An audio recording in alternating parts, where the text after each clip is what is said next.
Hi hello welcome back to my channel Sonu Juhi's kitchen.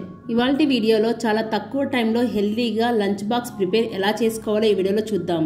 ముందుగా stove on చేసి 1 table spoon ఆయిల్ని వేసి ఆయిల్ వేడయ్యాక 2 కట్టల పాలకూరను తీసుకొని వాష్ చేసి సన్నగా కట్ చేసుకొని ఈ ఆయిల్లోకి వేసి బాగా ఫ్రై చేసుకోవాలి.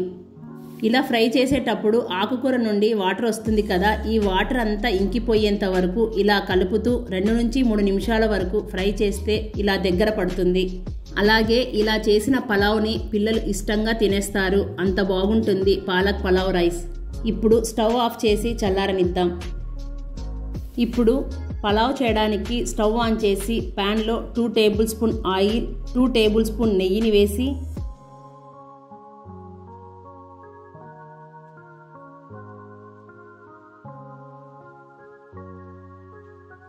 ఇది వేడయ్యేలోపు మరో పక్కన మిక్సీ జార్లో పొట్టు తీసిన 10 వెల్లుల్లి, 1 ఇంచు అల్లం ముక్కలు, ఇందాక మనం ఫ్రై చేసి పెట్టుకున్న పాలకూరను వేసి మెత్తగా గ్రైండ్ చేసుకోవాలి. ఆయిల్ వేడయ్యాక 2 ఇంచుల దాల్చిన చెక్క, 3 లవంగాలు, 4 యాలకులు, 1/2 టీ స్పూన్ మిరియాలు, 1 అనాస పువ్వు, 2 బిర్యానీ ఆకులు, ఇలా స్పైసెస్ని అన్నీ కొంచెం కొంచెంగా తీసుకొని వీటిని ఆయిల్లో వేసి అలాగే 1/2 టీ స్పూన్ జీలకర్రను తీసుకొని కాస్త ఫ్రై చేయండి.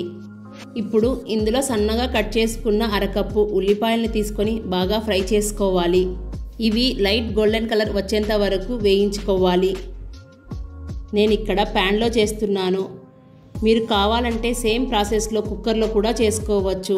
కుక్కర్లో చేసేటప్పుడు ఫ్లేమ్ని మీడియం ఫ్లేమ్లో పెట్టుకొని 1 విజిల్ వస్తే సరిపోతుంది. పలావ్ రెడీ అయిపోతుంది. ఉల్లిపాయలు బాగా వేగిపోయాయి. ఇప్పుడు 1/2 కప్పు క్యారెట్ ముక్కల్ని, 2 టేబుల్ స్పూన్ ఫ్రోజన్ బఠానీని తీసుకుంటున్నాను. ఇలా తీసుకున్న వీటిని మరో 2 నుంచి 3 నిమిషాలు ఫ్రై చేసుకోవాలి. ఫ్రోజన్ బఠానీ పూర్తిగా ఆప్షనల్ అండి. అదే మీ దగ్గర ఫ్రోజన్ బఠానీకి బదులుగా ఫ్రెష్ బఠానీని కూడా యూస్ చేసుకోవచ్చు. ఇలా 2 నిమిషాల పాటు ఫ్రై చేశాక గ్రైండ్ చేసి పెట్టుకున్న పాలకూర పేస్ట్ని వేసి 2 నుంచి 3 నిమిషాల పాటు ఫ్రై చేసుకోవాలి.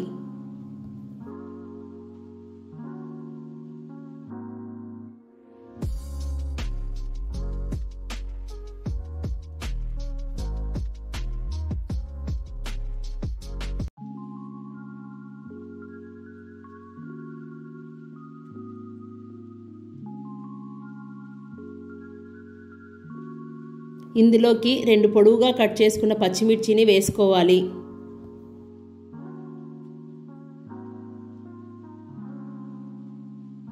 పాలక్ పేస్ట్ బాగా ఫ్రై అయ్యాక ఫ్లేమ్ని మీడియం ఫ్లేమ్లో పెట్టుకొని 1/2 టీ స్పూన్ పసుపు, 1/2 టీ స్పూన్ ధనియాల పొడి, రుచికి సరిపడా ఉప్పు, 1/2 టీ స్పూన్ గరం మసాలా ఇవన్నీ వేసి బాగా మిక్స్ చేసుకోవాలి.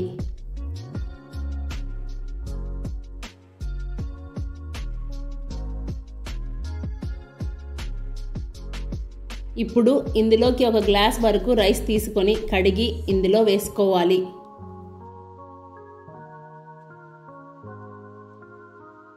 ఇలా తీసుకున్న రైస్లో వాటర్ అంతా ఇంకిపోయేంత వరకు ఇలా మధ్య మధ్యలో కలుపుతూ ఉండాలి. వాటర్ మొత్తం అబ్జర్వ్ చేసుకున్నాక రైస్ పొడి పొడిగా అవుతుందో మనం తీసుకున్న గ్లాస్తో 1 గ్లాస్ రైస్కి 2.5 గ్లాస్ వాటర్ని పోస్తే సరిపోతుంది.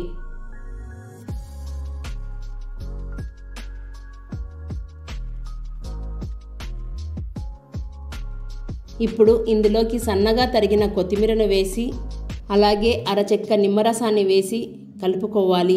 ఇందులో నిమ్మరసం టేస్ట్ చాలా బాగుంటుంది. మీరు కంపల్సరీ 1/2 చెక్క నిమ్మరసాన్ని వేసి కలుపుకోవాలి. ఇలా తీసుకున్నాక మనకు టేస్ట్కి సరిపడా సాల్ట్ సరిపోయిందా లేదా అనేది చూడండి. ఇన్ కేస్ సాల్ట్ అనేది తగినట్లయితే ఈ టైంలో సాల్ట్ని యాడ్ చేసుకోవాలి. పాలక్ పలావ్లోకి రైతాని ప్రిపేర్ చేసుకుందాం. ముందుగా ఒక గిన్నెలోకి 2 స్పూన్ల పెరుగుని తీసుకొని రుచికి సరిపడా ఉప్పు, ఉల్లిపాయలు, సన్నగా కట్ చేసుకున్న పచ్చిమిర్చి, తురిమిన క్యారెట్ని వేసి మిక్స్ చేసుకొని చివరగా కొత్తిమీరతో గార్నిష్ చేసుకుంటే ఎంతో టేస్టీగా ఉండే రైతా రెడీ అయిపోయింది.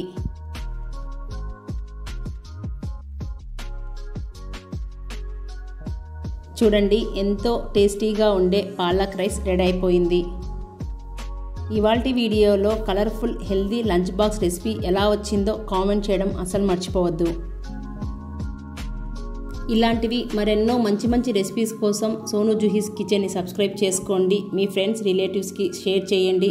Thank you for watching.